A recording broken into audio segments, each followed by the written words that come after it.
자, 우리 다 같이 요한계시록 1장 피시기 바랍니다. 피셨으면은 우리 목소리로 1장 1절부터 끝에까지 20절까지인가요? 1장 20절까지 우리 다 같이 천천히 한 목소리 같이 읽겠습니다. 시작. 예수 그리스도의 계시라.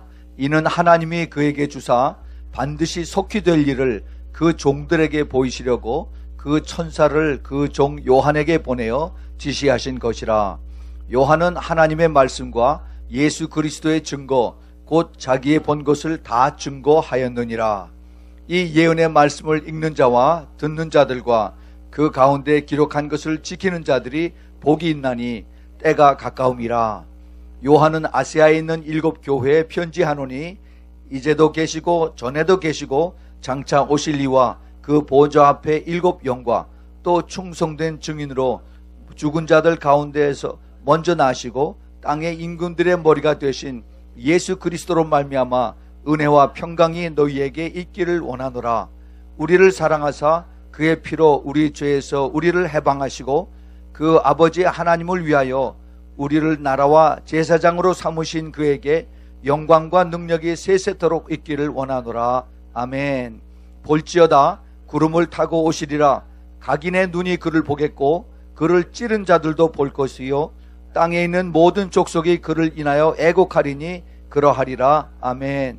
주 하나님이 가라사대 나는 알파와 오메가라. 이제도 있고 전에도 있었고 장차 올 자요 전능한 자라 하시더라. 나 요한은 너희 형제요 예수의 환난과 나라와 참음에 동참하는 자라.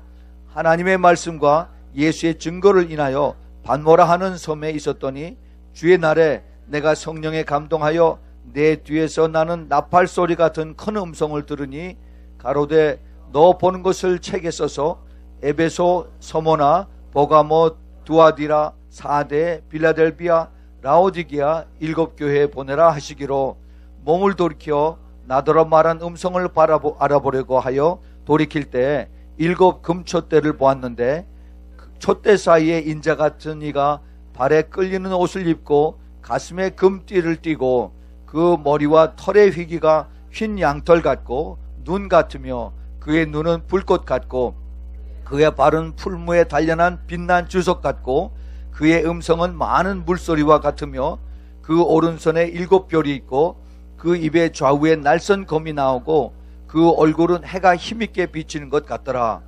내가 볼 때 그 발 앞에 엎드려 죽은 자 같이 되매 그가 오른손을 내게 얹고 가라사대 두려워 말라. 나는 처음이요 나중이니 곧 산자라. 내가 전에 죽었었노라. 볼지어다 이제 세세토록 살아있어 사망과 음부의 열쇠를 가졌노니 그러므로 내 본 것과 이제 있는 일과 장차 될 일을 기록하라. 내 본 것은 내 오른손에 7 별의 비밀과 7 금촛대라.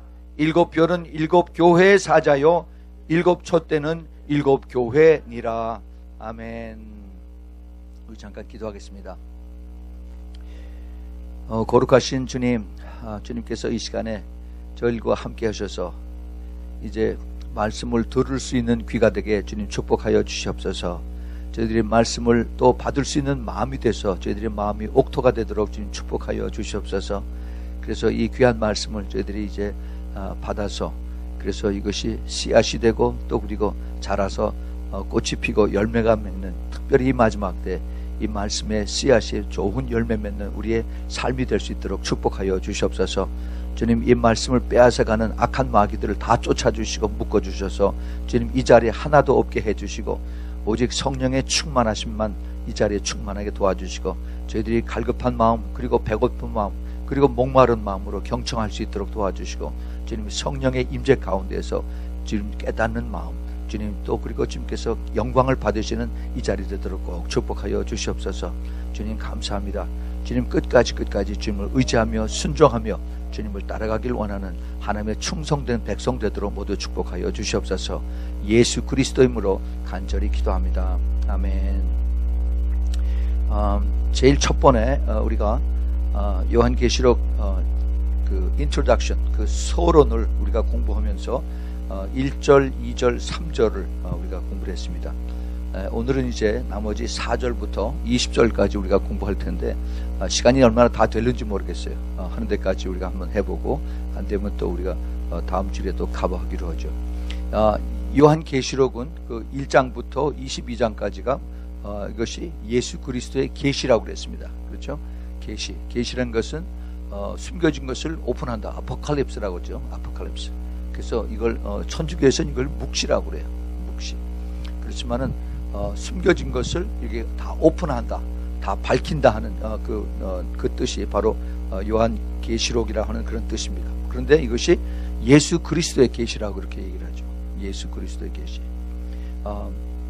우리가 여기 전체를 볼 수 있는 그러한 그 안목이 필요합니다. 우리가 글자 하나하나를 쭉 다 이렇게 조사해서 그것을 공부하는 그것도 필요하지만은 성경 전체에서 요한계시록이 차지하는 그 위치가 어딘가, 그리고 이것이 어떻게 맞춰져 가나 하는 것이 우리가 그걸 볼 수 있는 또 눈이 필요하다는 겁니다. 우리가 잘 아는 것 마찬가지로 요한계시록은 성경 66권의 제일 마지막입니다.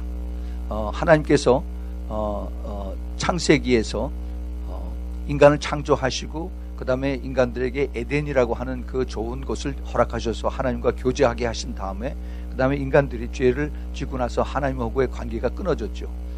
그런데 예수님께서 그것을 다시 회복을 시키시고 이제 마지막 때 주님께서 그 에덴에서의 하나님과의 교제가 다시 회복되는 것이 요한계시록 마지막입니다. 그래서 우리가 전체를 같이 이걸 볼 수 있는 그러한 그 연결하는 그러한 눈이 필요합니다. 그런 것에서 보면은 구약에 있는 그 하나님의 계획이 마지막에 요한계시록에서 그대로 이루어지는 것을 우리가 잘 알아야 됩니다. 예수님이 이 땅에 오셨을 때 그냥 인간의 완전한 하나님이 완전한 인간으로 오셨지만은, 그러나 그 인간의 숨겨진 그 모습 속에서 예수님은 그분의 그 역할을 다 하셨어요. 선지자의 역할을 하셨고, 대제사장의 역할을 하셨고, 그 다음에 숨겨진 왕의 역할을 다 하셨습니다. 그런데 이제 다시 예수님께서 오시면은 이제는 완전히 숨겨진 것이 아니라 오픈된 그러한 모습에서 예수님이 만왕의 왕이시고 만주의 주, 그리고 대심판자로, 그리고 대제사장으로 주님께서 다시 오시는 것입니다. 근데 이것이 먼 후에 옛날의 얘기가 아닙니다. 이제 심히 가까워졌어요. 우리 살아 생전에 충분히 이것이 가능한 그러한 시대에 우리가 살고 있다는 겁니다. 자, 그러면 우리가 한번 이것을 생각해 봅시다. 우리는 지금 미국에서, 전 세계에서 민주주의가 가장 잘 정착하고 바탕이, 그 파운데이션이 잘 돼 있는, 또 더더군다나 크리스찬니티의 그 베이스를 들은 그런 민주주의 국가에서 살고 있습니다. 그래서 국민이 힘이고 국민의 이 vote, 그 투표가 대통령을 뽑고 국회의원을 뽑고 하는 이런 데에 우리가 살고 있고 거기에 너무너무 익숙해져 있어요. 그런데 예수님이 오시면은 그게 다 폐지가 됩니다. 예수님이 오시면. 우리는 지금 데모크라틱한 그런 컨트리예요. 데모크라시라고 하죠. 민주주의라고 하는. 그런데 예수님이 이제 지상 재림과 동시에 그것은 싹 없어져 버립니다. 예, 그리고 예수님께서 오신 다음에 어떻게 하시냐면은 그 다음에 디오크라시라고 하죠. 하나님의 왕이 다시 통치를 하시는 거예요. 예, 하나님께서 이스라엘 민족에게 출애굽기 19장 5절 6절 거기 보면은 하나님께서 모세를 통해서 여기 한번 좀 비춰주시겠어요? 출애굽기 19장 5절 6절을 한번 보세요. 하나님이 모세에게 내가 너희를 택해서 제사장 국가로 만들었으니까 앞으로 너희들을 통해서 이제 수많은 사람들이 너를 제사장으로 삼고 너를 통해서 나 하나님을 알게 만들겠다라고 그렇게 하나님께서 말씀하셨습니다. 보세요. 세계가 다 내게 속하였나니 너희가 내 말을 잘 듣고 내 언약을 잘 지키면은 너희는 열국 중에서 내 소유가 되겠고, 너희가 내게 대하여 제사장 나라가 되며 거룩한 백성이 되리라. 너는 이 말을 이스라엘 자손에게 고할지니라. 예, 그래요. 그래서 하나님께서 이스라엘 국가를 택해서 이스라엘 백성을 통해서 온 세상 사람들을 하나님을 아는, 유일신이신 하나님을 아는 그러한 계획으로 하나님의 아브라함의 후손을 택해서 이스라엘 히브리 민족을 정했습니다. 그런데 이스라엘 백성들이 그 순종을 못했죠. 이 말씀이 그대로 이루어지지 않았습니다. 그러면은 이루어지지 않았으면 그것으로 끝나는 거 아니죠. 하나님 말씀은 그것이 진리이기 때문에 하나님이 다시 이것을 이루십니다. 언제 이루어요? 이제 머지않아서 이것이 이루어집니다. 그것이 스가랴서 12장서부터 14장에 쭉 다 나와 있어요. 우리가 그거 한번 쭉 다 공부했었죠. 그래서 이제 하나님께서 이제 이스라엘 백성들을 통해서 이제 다시 온 나라들을 통치하는 그러한 이제 그 방편으로 쓰는 것이 하나님의 계획이다 이겁니다. 그러면은 예수님께서 다시 재림하시고 나면은 그럼 예수님의 위치가 뭐냐 이거죠. 예수님의 위치가 대통령일까? 아니면 유엔 사무총장일까? 아니죠. 예수님께서 다시 이 땅에서 천년 왕국에 들어가면 예수님의 위치는 뭐예요? 왕의 왕이고 대제사장이에요. 모든 시스템이 옛날에 하나님께서 이스라엘 백성들을 가리켰던 바로 그 제사 방법에 의해서 그 제사 제도 그리고 제사장으로 다 바뀌어집니다. 우리가 이것을 지금부터 이걸 익숙하지 않으면은 그러면 그거 따라가기 힘들어요. 우리의 모든 사고방식과 우리의 삶이 완전히 바뀌어져야 됩니다. 그 바뀌어지는 이 과정이 아마 싹 다 변화시키기 위해서 요한계시록의 중간에 여러 그 환난과 고난이 필요할는지도 모르겠어요. 우리의 이 머릿속에 있는 우리의 삶 속에 너무나 쉽게 인본주의로 우리가 살아왔던 이것이 완전히 바뀌어져야 되는 그러한 그 과정이 우리에게 절대 필요하다는 겁니다. 자, 그래서 우리가 그러한 그 전체적인 관점을 보면서 요한계시록을 다시 보기를 바랍니다. 제가 이거 요한계시록 공부하는 거 지금 3번째인데 이걸 공부하면서 주님께서 새로운 각도로 보게 하셨어요. 그것이 뭐냐? 예수님께서 이제 앞으로 대제사장으로 오시는데 지금 이 요한계시록의 1장에 특별히 1장에 아주 중요한 우리가 그 초점을 빨리 찾아야 돼요. 예수님께서 여기에 그 어떠한 모습으로 나타나느냐 하면은 대제사장 천상의 천국에서 대제사장의 모습으로 여기 1장에 나타나는 겁니다. 그거를 우리가 여기서 볼 수 있어야 됩니다. 그래서 대제사장의 모습을 우리에게 예고편으로 보여주시는 거예요. 물론 그 구약에서 대제사장이 조금씩 나옵니다. 직접적으로 제일 처음에 창세기 14장에서 갑자기 멜기세덱이라고 하는 왕이 대제사장으로 나타나죠. 그 다음에 이제 그 출애굽기 29장에서 하나님께서 아론 모세의 형에게 기름 부어줘서 그를 대제사장으로 삼습니다. 그 다음에 열왕기 상 1장에서 그 다음에 다윗 왕 때 사독이라고 하는 그 대제사장을 기름 부어서 그래서 그 후손을 대대로 제사장의 그 반열로 부르시는 것을 봅니다. 이 대제사장에 대한 하나님의 특별하신 그 기름 부음과 그 다음에 그를 사용하는 이것은 그 아주 굉장히 그 오센틱하고 그 다음에 홀리하고 그 다음에 그 디맨드가 굉장히 큽니다.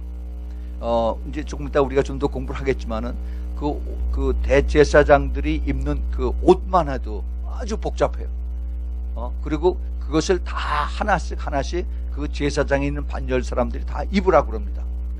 그렇게 하고 난 다음에 성소에 들어오라고 그래요.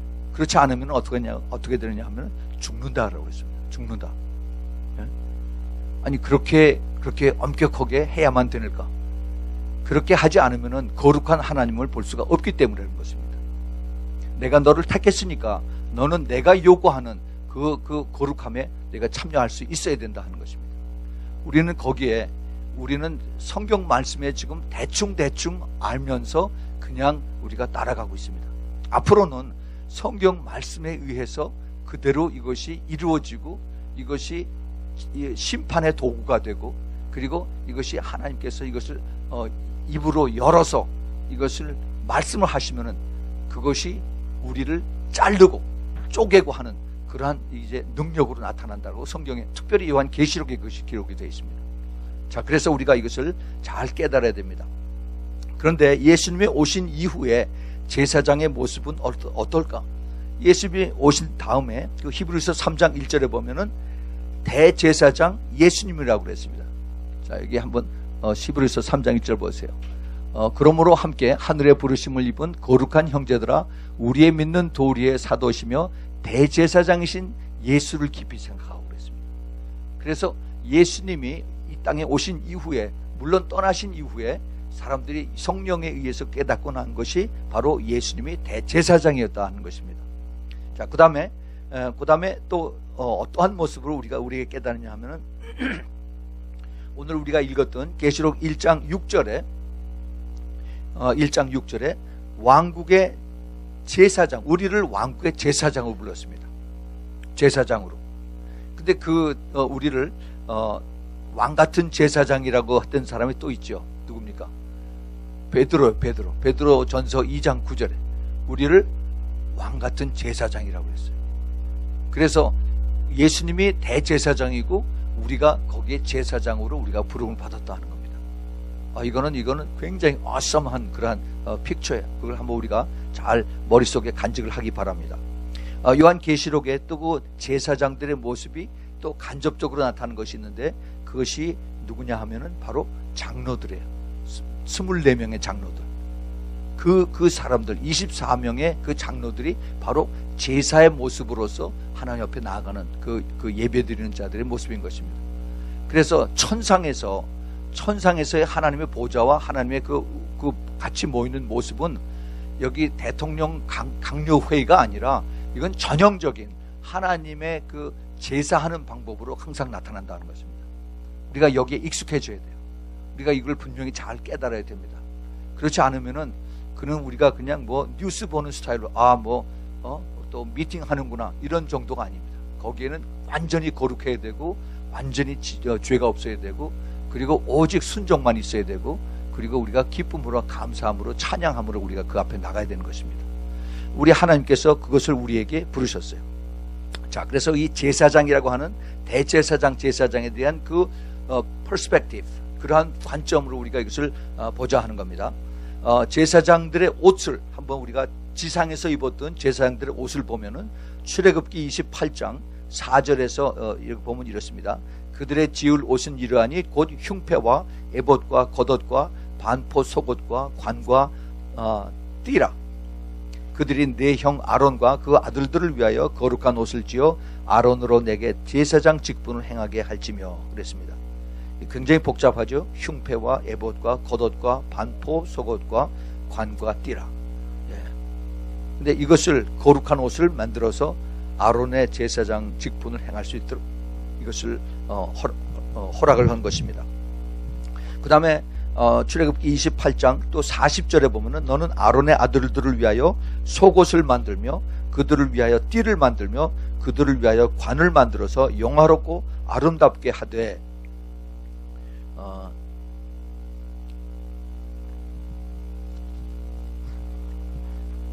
42절에 또 그들을 위하여 배로 고위를 만들어서 허리에서부터 넓적다리까지 이르게 하며 하체를 가리게 하라. 그래서 아주 거룩하게 하라라고 이렇게 주님께서 말씀하십니다. 그 다음 절에 보면은 아론과 그 아들들이 회막에 들어갈 때나 제단에 가까이 하여 거룩한 곳에서 섬길 때 그것들을 입어야 죄를 지어서 죽지 아니하리니 그와 그의 후손의 영영이 지킬 규례니라 그랬습니다. 그러니까 이 옷이 제사장들이 입어야 되는 옷이 꼭 대제사장이 아니래도 얼마나 중요한가 하는 것을 알 수가 있습니다. 이것을 신약에서는 의복이라고 하죠. 의로운 옷이라고 얘기를 합니다. 그것을 입지 않으면은 왜 입지 않느냐고 내쫓아요. 지상에서도 이렇게 하나님께서 까다롭게 요구하시는데 천상에서야 우리가 더 말할 것도 없죠.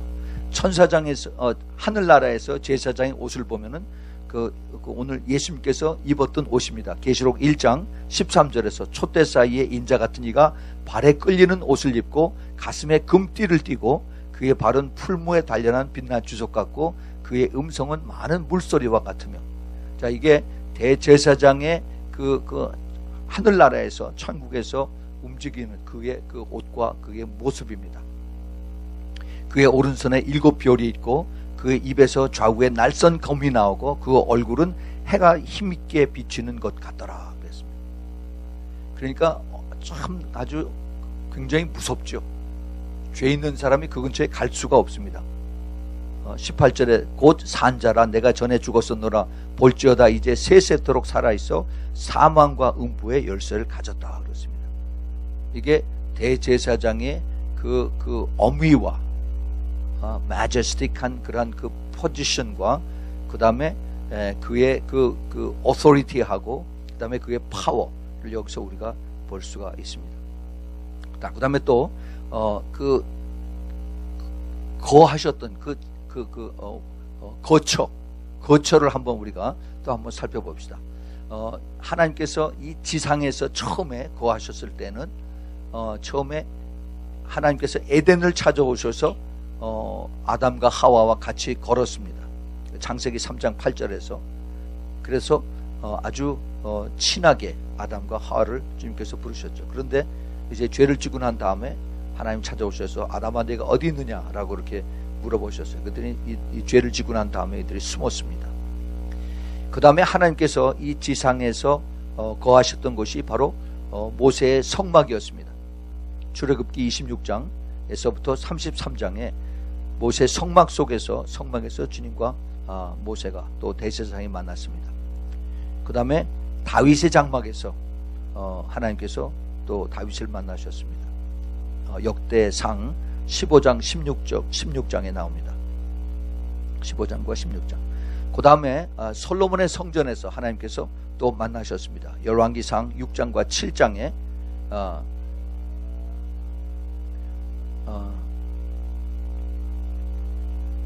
하나님께서 솔로몬을 만나셨죠. 대제사장을 만났습니다. 그 다음에 예수님께서 태어나신 후에 헤롯이 지은 제2의 성전에서 예수님의 그 제사장들을 만났습니다. 그 요한복음 2장에 나오고 그 다음에 마태복음 24장에서 제자들이 예수님을 거기에 모셔놓고 보세요. 저기 저 성전이 얼마나 멋있고 큽니까? 라고 영문도 모르고 제자들이 그렇게 얘기를 했죠. 그랬더니 예수님께서 그것을 말씀하시면서 너무 그거 좋아하지 말아라. 눈에 보이는 이런 벽돌 건물 가지고 좋아하지 말라라고 그랬습니다. 곧 다시 다 허물어지고 돌 하나 거기 같이 이렇게 쌓여진 것이 다 있을 것이 하나도 없다라고 합니다.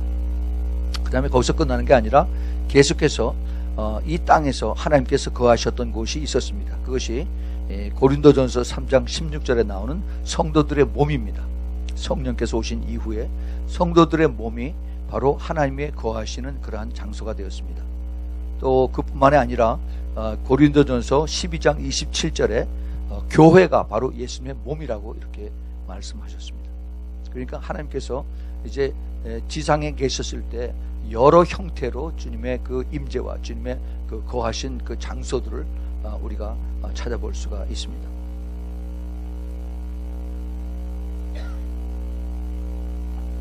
그런데 성경에 보면은 특별히 그 하나님의 선지자들 중에서 그들의 영이 하늘로 올림 받아서 그래서 천상에 거하시는 하나님의 보좌를 보고 기록한 것들이 이제 나옵니다. 특별히 이사야가 본 하나님의 보좌가 이사야서 6장 1절에 나오죠. 내가 보니 하나님의 보좌에 스랍들이 있고 하는 그런 내용이 나오고 그 다음에 다니엘서 7장 9절에 다니엘이 본 보좌가 있습니다. 역시 한번 보여주세요. 다니엘서 7장 9절에 내가 보았는데 왕좌가 놓이고 옛적부터 항상 계신 이가 좌정하셨는데 그 옷은 휘기가 눈 같고 그 머리털은 깨끗한 양의 털 같고 그 보좌는 불꽃이요 그 바퀴는 불붙는 불이다 그랬습니다. 오늘 그 계시록 1장에 나오는 예수님의 모습하고 아주 비슷합니다. 그 다음에 또 있어요. 에스겔이 본 보좌가 있습니다. 에스겔서 1장 26절에 그 머리 위에 있는 궁창 위에 보좌의 형상이 있는데 그 모양이 남보석 같고 그 보좌의 형상 위에 한 형상이 있어서 사람의 모양 같더라 그랬습니다. 이 하나님의 얼굴을 본 사람은 없지요. 전부 다 희미하게 그 사람처럼 생긴 그러한 모습만 보았습니다. 이 하나님의 보좌라고 하는 이 단어가 성경에 약 한 40여 번이 나옵니다. 40번. 그 특별히 요한 계시록 4장에 2절 3절에 거기 2번인가 3번이 계속해서 나오는 것을 있어요. 4장 2절 3절에 내가 곧 성령에 감동하였더니 보라 하늘의 보좌를 베풀었고 그 보좌 위에 앉으신 이가 있는데 앉으신 이의 모양이 벽옥과 홍보석 같고 또 무지개가 있어 보좌에 들렸는데 그 모양이 녹보석 같더라 그랬습니다. 예, 그래서 그 보좌, 하나님의 보좌, the throne of God, 이것이 이 말씀이 계시록에 많이 자주 나오는 것을 볼 수가 있습니다. 자, 그래서 우리가 하나님께서 이제 그 보좌에 앉으시고 그 다음에 예수 그리스도가 대제사장으로 임하는 그러한 우리가 하늘나라의 그 픽처를 우리가 그려보면서 오늘 우리 1장 그 4절서부터 우리 한번 보겠습니다. 특별히 4절서부터 6절은 삼위일체 하나님이 나타나고 그 다음에 예수 그리스도의 구속에 대한 확증이 거기서 이제 제시가 되는 것을 볼 수가 있습니다. 4장 1장 4절에 보면은 1장 4절에 요한은 아시아에 있는 7교회에 편지하노니 이제도 계시고 전에도 계시고 장차 오실리와 그 보좌 앞에 7 영과 그랬습니다. 여기에 7 영 이제 나오는데 그 앞에 7 교회가 나옵니다. 여기 7이 나오죠. 그 계시록에 그 7이라고 하는 그런 숫자가 많이 나옵니다. 7은 뭐 우리가 잘 알고 마찬가지로 완전 숫자죠. 그래서 우리 생활에서도 일주일에 7일이고 또 그리고 무지개 색깔이 7색깔이고 또 그리고 한 옥타브도 7 옥타브로 해서 도에서부터 다시 도까지가 이제 8이 되죠. 그래서 7음이 되고 그래서 그 7이라고 하는 그 완전 숫자가 많이 쓰여요. 특별히 성경에서 그 예언에 대해서 말할 때 더 7이라고 하는 단어가 더 많이 나오는 것을 볼 수가 있습니다. 특별히 그 다니엘서와 계시록에 그 7이라고 하는 그 숫자가 자그마치 42번이 나옵니다. 엄청 많이 나오죠. 그래서 하나님의 특별하신 그러한 뜻이 있다 하는 것을 그 요한 계시록과 그 다음에 다니엘서에 있는 것을 볼 수가 있습니다. 그 다음에 보좌 앞에 7 영이 있습니다.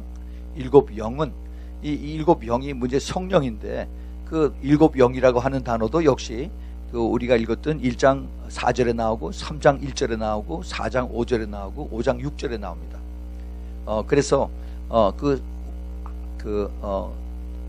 완전하신 성령의 사역, 성령의 그 일을 우리가 여기서 볼 수가 있습니다. 과연 그 7 영이 무엇이냐?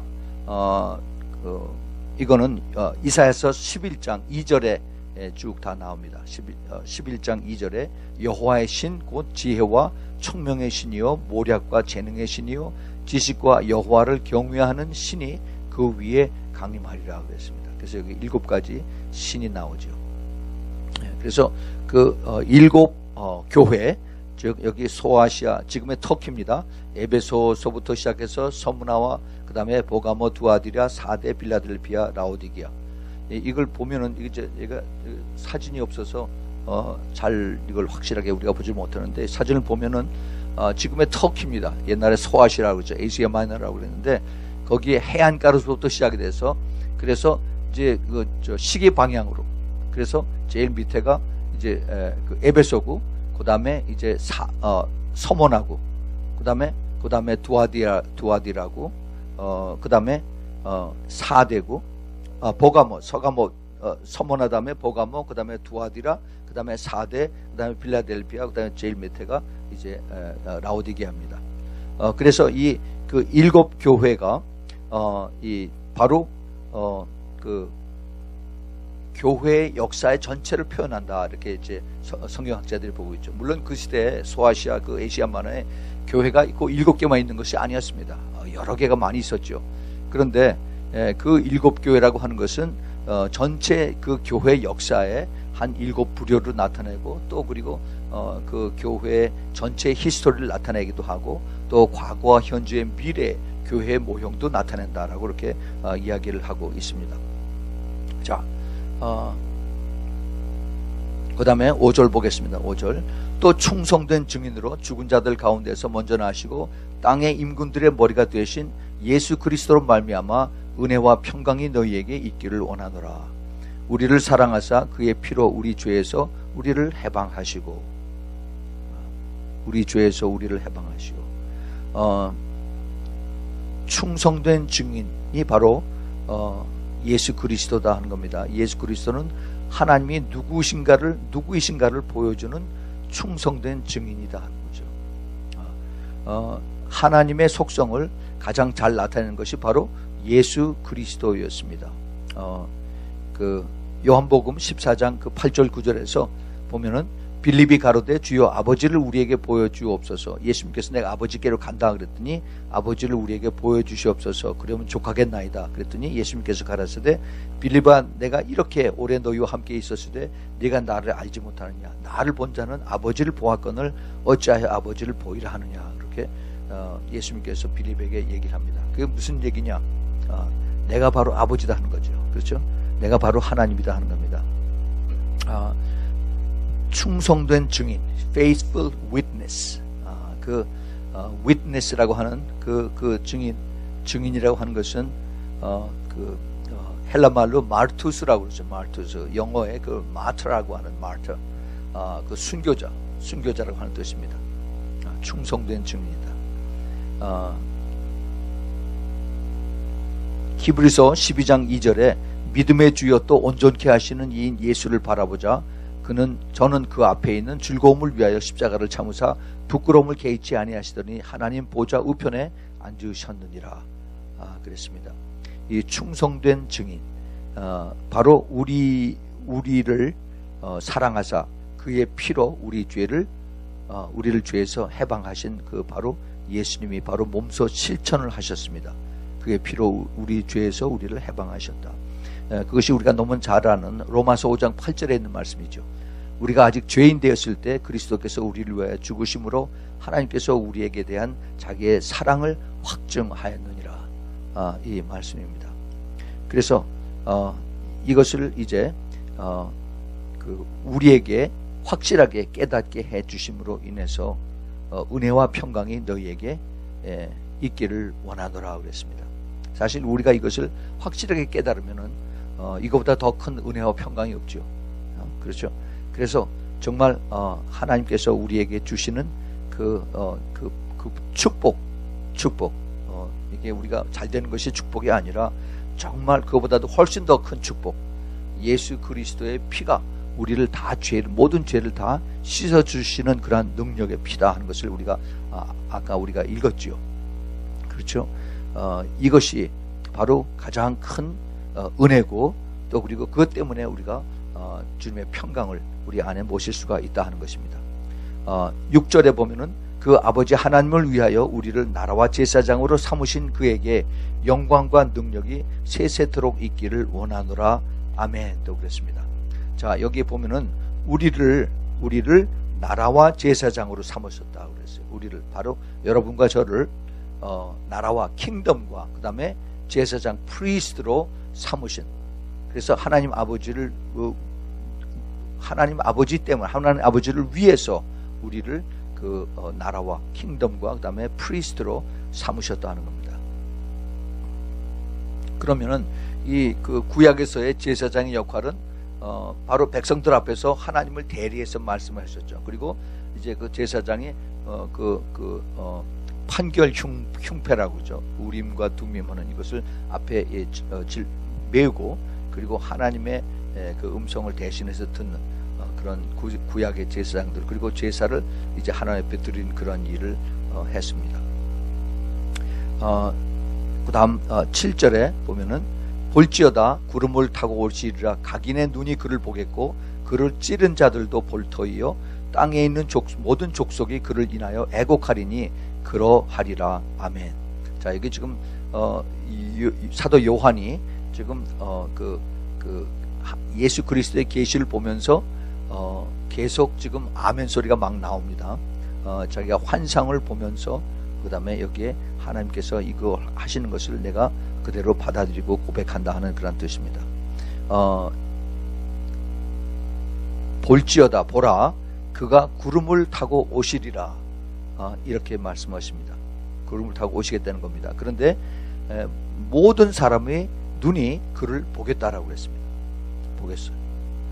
근데 그를 찌른 자들도 볼 터이여 그랬어요. 예수님을 찌른 자가 몇 사람입니까? 누가 찔렀어요? 로마 병정이 찔렀죠.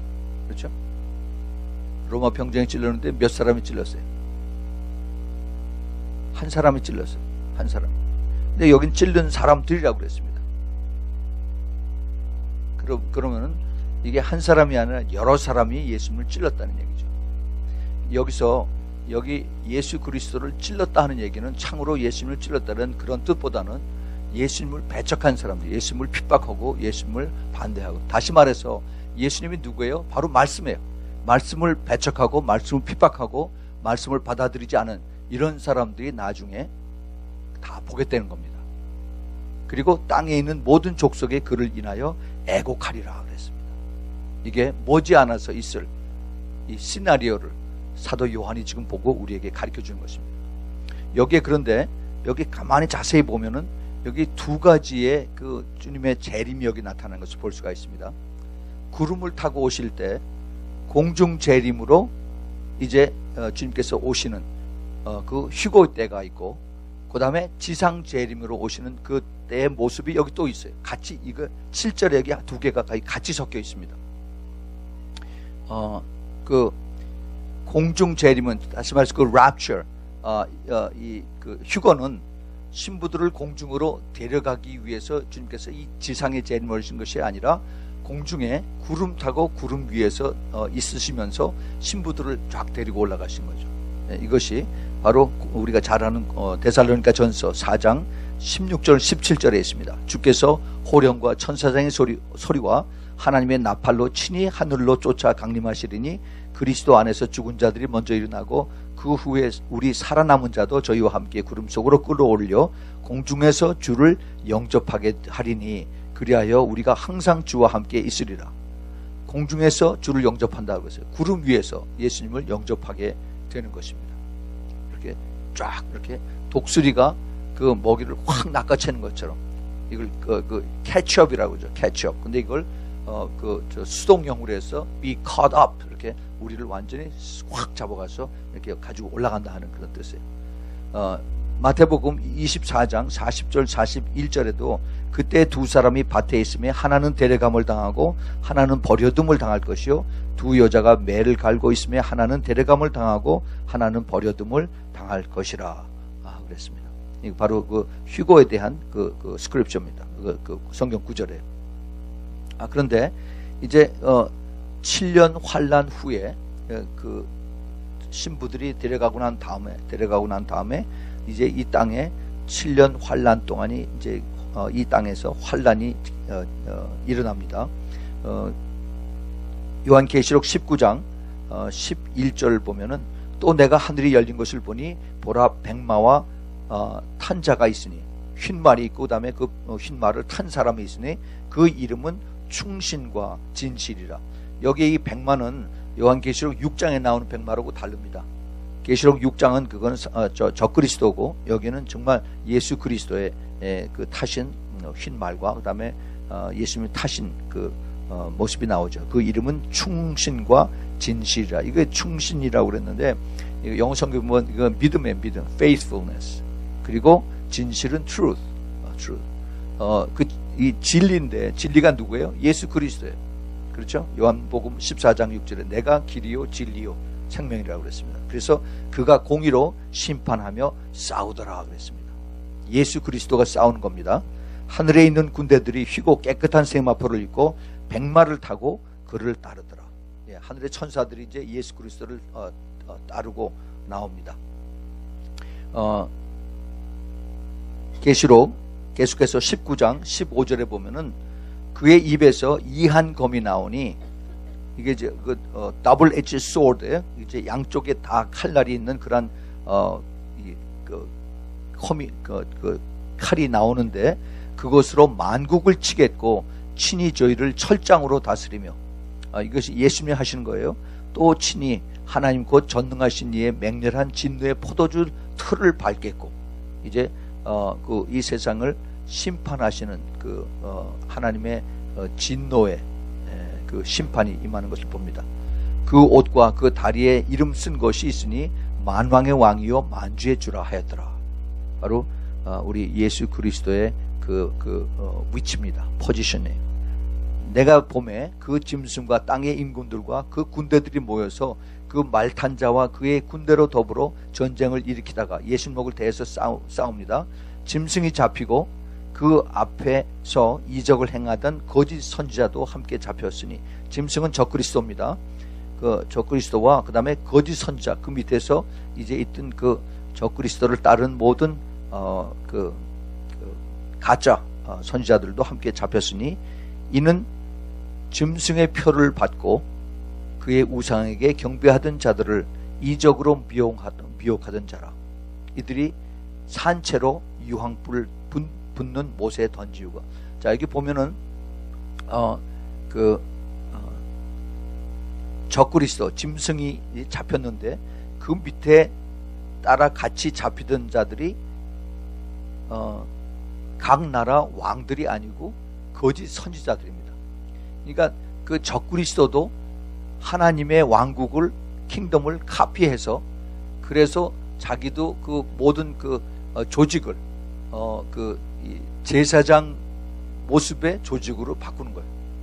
그래서 자기가 하나 꼭 있고 하나 혼자서 있고 밑에는 전부 다 그 자기 밑에서 전적으로 자기가 다 컨트롤하는, 말하자면 독재의 그 역할을 여기서 우리가 간접적으로 볼 수가 있습니다. 그 나머지는 말탄 자의 입으로 나오는 검의 죽음에 모든 새가 그 고기로 배를 불리우리라. 자, 하나님께서 나중에 이 말씀으로 다 정리하세요. 말씀으로. 이거를 지금 어떻게 정확하게 표현하기는 힘들지만은 우리는 그 말씀의 우리가 히브리서 4장 12절에 그 말씀을 알죠. 우리의 말씀이 운동력이 있어서 그래서 우리의 골수와 관절을 쪼갠다를 우리는 그냥 피상적으로 그렇게 읽습니다. 그런데 그걸 우리를 깨우치게 하는 그런 말씀의 권능을 우리가 그렇게 얘기를 하는데, 나중에 하나님의 이 말씀이 온 세상을 다 그대로 심판해.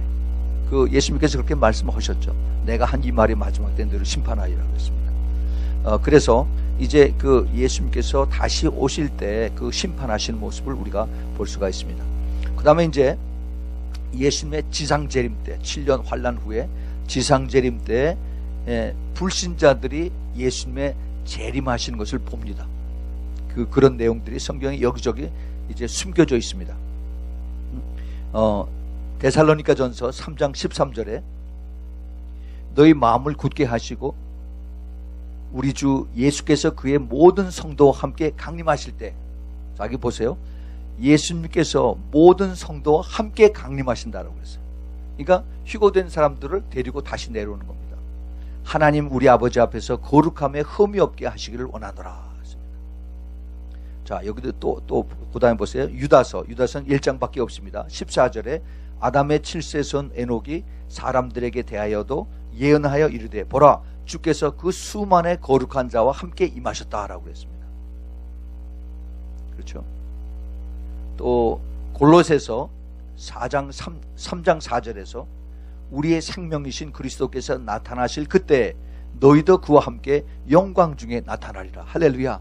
예, 바로 이것이 하나님께서 이제 마지막 때 데려간 사람과 그 다음에 먼저 간 우리의 그 믿음의 선배들과 같이 마지막 때 다시 이 땅에 오시겠다는 겁니다. 그런데 이제 믿지 않는 사람들이 이제 어떻게 되느냐 하는 것이 스가랴서 12장 10절에 나옵니다. 구약 성경에 스가랴서 12장 10절에 내가 다윗의 집과 예루살렘 거민에게 은총과 간구하는 심령을 부어주리니 그들이 그 찌른 그를 바라보고, 여기 지금 똑같이 나옵니다. 아까 우리가 1장 7절인가요? 1장 7절에서 봤던, 여기 혼자가 아니라 그들이 그 찌른 바 그를 보고 그를 위하여 애통하기를 독자를 위하여 애통하듯 하며 그를 위하여 통곡하기를 장자를 위하여 통곡하듯 하리로다 그랬어요. 스가랴 선지자가 자기가 환상 중에 이제 마지막 때 이제 예수 그리스도 메시아를 반대하고 핍박했던 이런 사람들이 얼마나 애통하고 이제 참 회개하고 통에 자박하는 그런 모형들을 쭉 이제 본 겁니다. 근데 그뿐만이 아니라 사도 바울도 보았어요.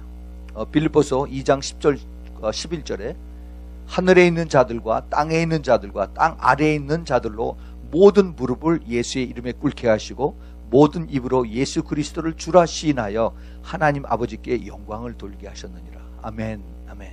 예, 하나님께서 이제 이런 일들을 하나님께서 하심으로 인해서 그래서 이제 예수 그리스도의 재림 때 온 세상 사람들이 남아있는 사람들이 있어요. 죽지 않고 남아있는 사람들이. 이들이 그때 비로소 알고 그 다음에 잘못했다고 회개하고 그리고 주님 앞에 나오는 겁니다. 무릎을 꿇고 모든 입으로 시인을 하는 겁니다. 자, 그 다음에 이제 8절 보겠습니다.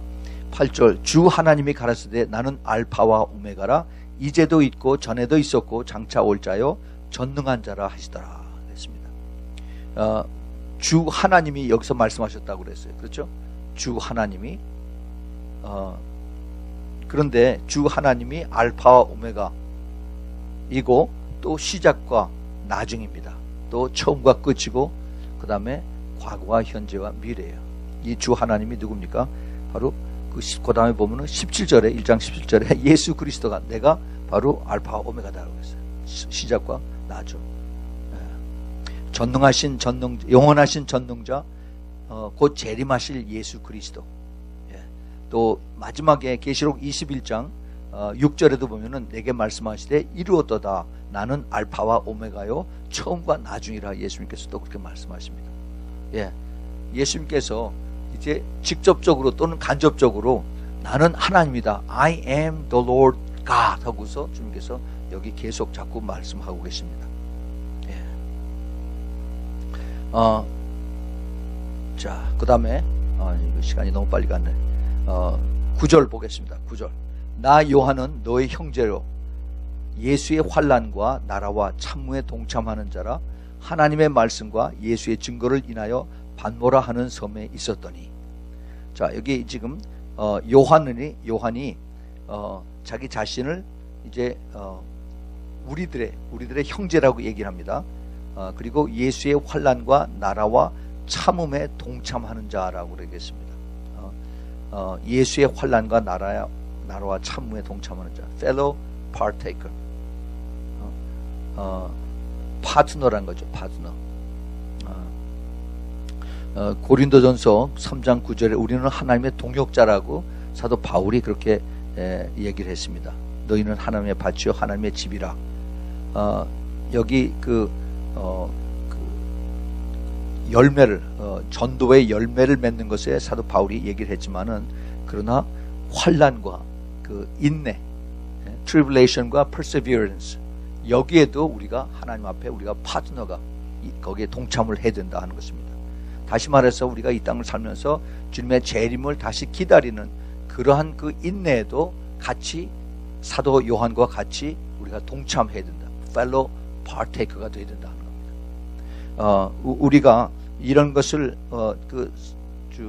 요한계시록과 그 다음에 같이 연결해서 보면은 그 인내를 제일 많이 얘기하는 것이 사도 야고보입니다. 야고보 사도 1장서부터 5장까지 또 베드로 사도도 마찬가지고 또 데살로니가 전서에서도 그 인내라고 하는 단어가 많이 나옵니다. 우리가 그 당시에 그 상황을 좀 이렇게 되짚어 보면은 사도 요한이 반모섬에서 이것을 썼을 당시에 사도 요한은 가장 잔악했던 로마 황제, 물론 네로가 잔혹했지만 그 못지않게 도미티안이라고 하는 그 황제가 있었습니다. AD 81년서부터 96년까지 15년 사이에 크리스찬들이 약 4만 명이 순교를 당했습니다. 말할 수 없는 그 짐승들에게 뜯어먹히고 그 다음에 화형을 하고 그 다음에 칼과 창으로 찔러 죽이는 그러한 일을 수도 없이 많이 자기네들 그 놀이개로 그 원형 경기장 앞에서 그 앰피티어를 안에서 그렇게 사람들 모아놓고 그렇게 했습니다. 그 당시에 바로 사도 요한이 에베소 교회와 그 주위에 있는 교회에 바로 감독이었어요. 그러니까 같이 예배 드리고 그러다가 어느 순간에 누가 없어지면은 벌써 순교당하고 이제 더 죽은 겁니다. 그러니까 사도 요한의 마음이 무척 아프죠. 그러다가 드디어 자기가 이제 반모섬으로 가서 거기서 중노동을 당하다가 지금 이런 하나님의 놀라운 비밀들을 여기서 깨닫게 되는 겁니다. 10절에 봅니다. 주의 날에 내가 성령에 감동하여 내 뒤에서 나는 나팔소리 같은 큰 음성을 들으니 그랬어요. 여기 주의 날, 이 주의 날은 많은 사람들이 이것이 주님의 날, 즉 썬데이라고 얘기를 하는데 그것이 아니라 주님의 임재가 나타나는 날, 즉 성령의 충만한 기름 부음이 강한 그런 날이다 하는 거죠. 성령에 감동됐다 하는 얘기입니다. 큰 음성, 나팔소리 같이 들리는 그 큰 음성이 들리기를 가로되 너 보는 것을 책에 써서 에베소, 서머나, 보가모, 두아디라, 사데, 빌라델피아, 라오디게아 7교회에 보내라 하시기로 이렇게 썼습니다. 아까도 말씀을 드렸지만 왜 하필 꼭 7교회냐? 초대교회 당시에 그 주위에 수십 개 내지 수백 개의 교회가 있었는지도 몰랐어요. 모르겠어요. 그러나 그 교회 유형들이 7교회로 다 나눠질 수가 있고 또 특색이 있고 시대적인 변형이 다 7개의 모형으로 나눠질 수가 있기 때문에 그래서 예수님께서 아마 그 7교회를 택해서 우리에게 가르쳐 주시는 겁니다. 특별히 교회 역사가 이것을 다 증명을 하고 있지요. 이제 드디어 예수님의 그 priesthood, 그 대제사장의 그 모습의 그 description이 쭉 나옵니다. 12절부터 몸을 돌이켜 나더러 말한 음성을 알아보려고 하여 돌이킬 때 7 금촛대를 보았는데 그 촛대 사이에 인자 같은 이가 발에 끌리는 옷을 입고 가슴에 금띠를 띠고 그 머리와 털의 휘기가 흰 양털 같고 눈 같으며 그의 눈은 불꽃 같고 그의 발은 풀무에 단련한 빛난 주석 같고 그의 음성은 맑은 물소리와 같으며 그의 오른손에 7별이 있고 그 입에서 좌우에 날선 검이 나오고 그 얼굴은 해가 힘있게 비친 것 같더라 그랬습니다. 아까 처음에 말씀을 드렸던 마찬가지로 예수님의 그 제사장, 대제사장의 그 옷과 그 모습들을 여기서 이제 묘사하고 있는 것을 봅니다. 7 금촛대 사이.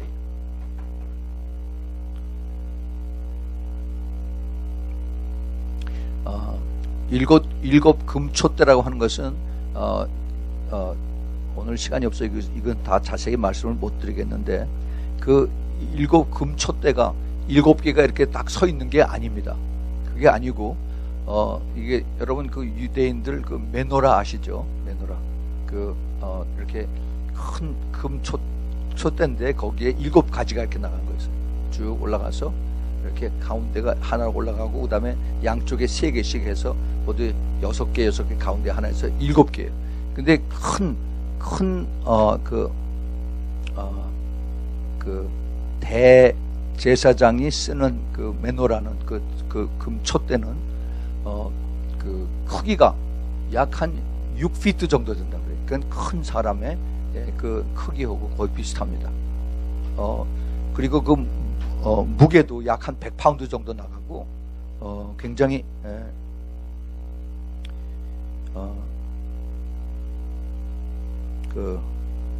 큰 모습의 촛대를 볼 수가 있습니다.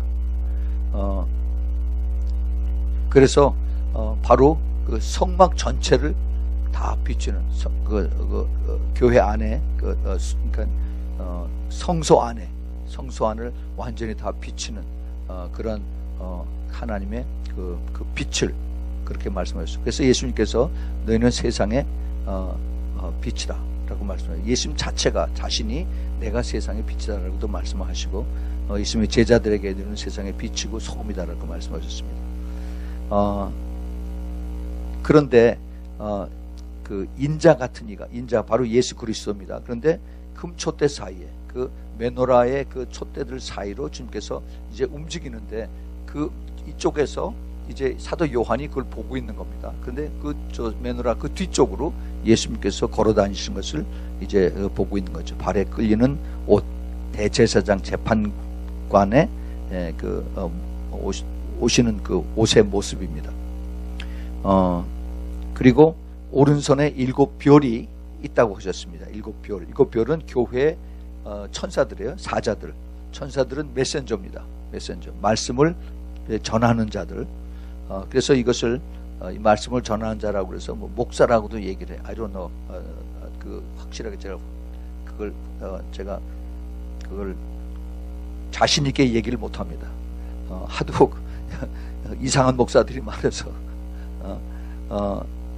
하나님의 부름을 받은 그러한 영적인 종들의 위치라고만 그렇게 한번 해봅시다.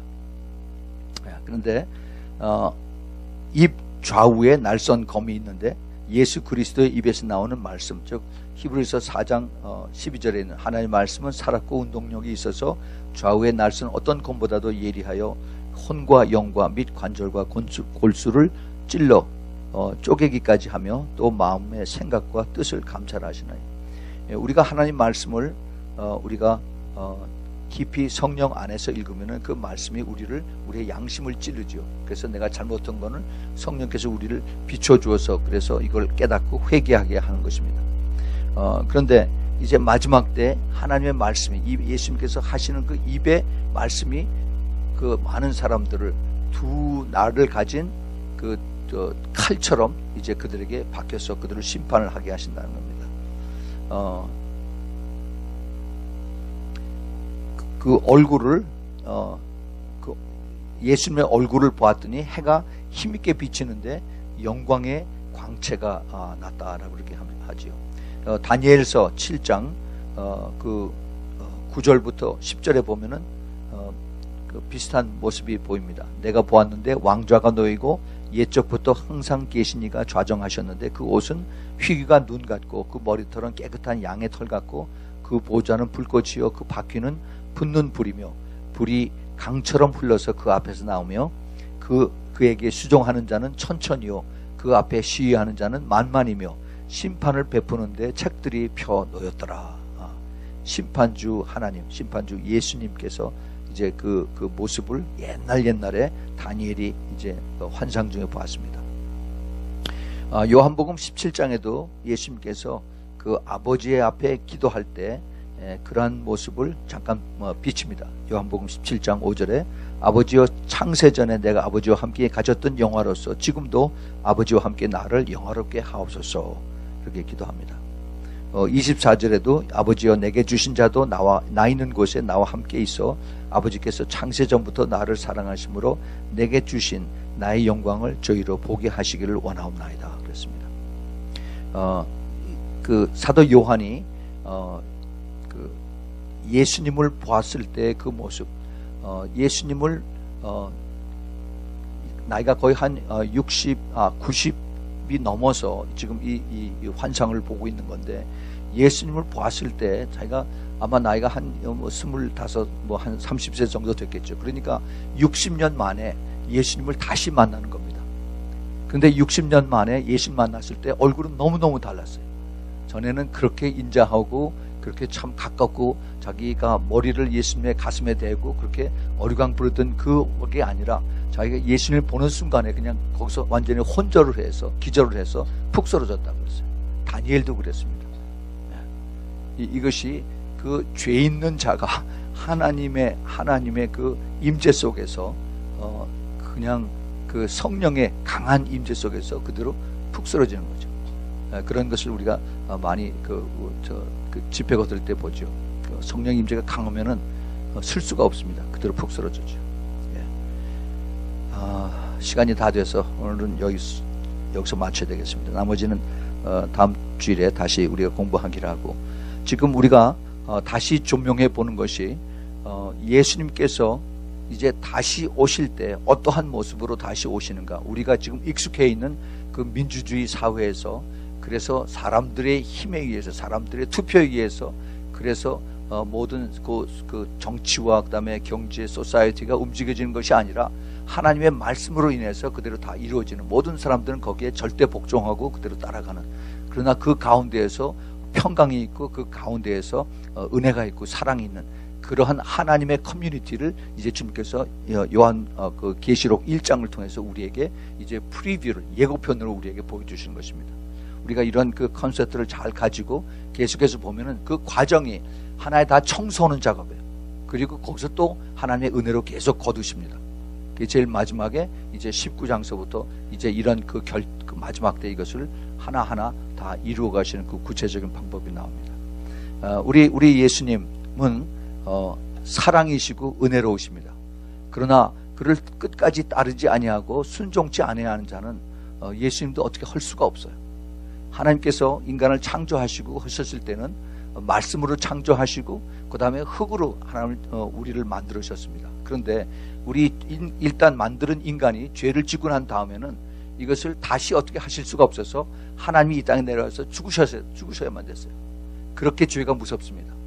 우리가 이것을 잘 깨달아야 돼요. 우리가 얼마 전에 우리 2주 동안 그 돌 항아리 집회를 했었죠.